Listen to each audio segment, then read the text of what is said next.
It's a brand new home, and last year the health board were contacted by Llys Herbert to provide some sort of support in terms of falls prevention. So it was a perfect opportunity to sort of make some connections with the nursing home, but also sort of look at it in terms of a pilot and how we can work with our nursing homes to help prevent and reduce the risk of falls, and that, you know, those residents ending up in hospital or our front door at A&E. It doesn't really matter if some people are less able than others, because I adapt the class to suit all abilities. I'm really surprised by the differences made, and it hasn't happened overnight, but because we've been doing it 3 times a week, for instance, when we hold a certain position for so many seconds, we've gone from 10 seconds to 30 seconds. And when we get new people coming in, we've realised that they're not able to do what the class that have been doing it for a while are doing.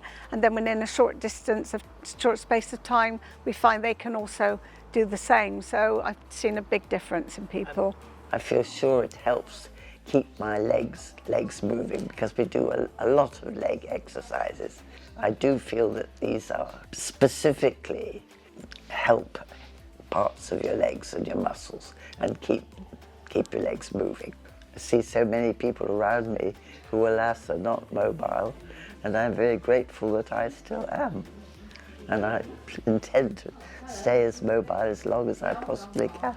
The stronger that the residents are, the fitter they are, the less likely they are to decondition, the less likely they are to need to come and access our services. So it's all a really positive step that we can do, and we're hoping that we can look at other ways in which we can do this across our community with other nursing homes and residential homes.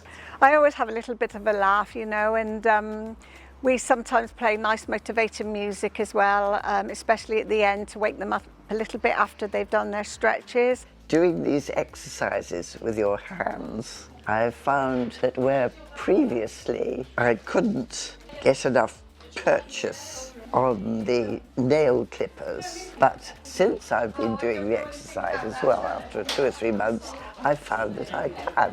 And so that's a small thing, but very important.